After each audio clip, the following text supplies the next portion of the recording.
سب سے پہلے سب دوستوں کو السلام علیکم دوستوں، پروفیسر محمد حفیظ نے رمیز راجہ کو شرمندہ کر دیا، ایسا بیان جاری کر دیا۔ پاکستان ٹیم دوسرا ٹی20 میچ ہارنے کے بعد پروفیسر محمد حفیظ نے 99 رنز بنائے، جس کی وجہ سے پروفیسر محمد حفیظ نے رمیز راجہ کو بڑی تنقید کا نشانہ بنا دیا۔ آئیے اس ویڈیو کے اندر آپ دوستوں کو مکمل رپورٹ بتاتے ہیں۔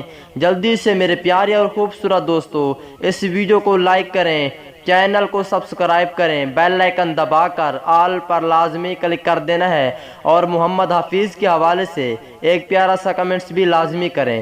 تو دوستو، جیسا کہ آپ کو معلوم ہے، پاکستان کرکٹ ٹیم دوسرا ٹی20 میچ بھی ہار چکی ہے، اور پاکستان کرکٹ ٹیم کے سابق کپتان پروفیسر محمد حفیظ نے بہت ہی اچھی پرفارم دکھائی ہے، اور میں بڑے افسوس کے ساتھ کہتا ہوں پاکستان کرکٹ ٹیم کے سابق کپتان پروفیسر صرف ایک رنز نہ بنا پائے۔ اگر ایک رنز بناتے تو اس کی سنچری مکمل ہو جاتی، سنچری مکمل نہیں ہوئی، اس لیے بڑے افسوس کے ساتھ میں نے یہ بات کہی۔ اس کے بعد سابق کپتان پروفیسر محمد حفیظ نے رمیز راجہ کو بڑی تنقید کا نشانہ بنا دیا۔ تو دوستو، جیسا کہ آپ کو معلوم ہے، پاکستان کرکٹ ٹیم میں بہت ہی اچھے ینگسٹر پلیئر ہیں اور ٹیلنٹ کھلاڑی جو ابھی شامل ہوئے ہیں، کیونکہ مصباح الحق اور وقار یونس نے پاکستان کرکٹ ٹیم کو تباہ کر دیا ہے، جس کی وجہ سے اب پروفیسر محمد حفیظ بھی میدان میں آ چکے ہیں۔ رمیز راجہ کو کہا ہے کہ آپ کہنا چاہتے تھے کہ پاکستان کرکٹ ٹیم میں پروفیسر محمد حفیظ نے کہا کہ مجھے اور شعیب ملک ان دونوں کو کہا تھا کہ آپ دونوں نکل جائیں اور پاکستان ٹیم میں نئے اچھے پلیئر شامل کرتے ہیں۔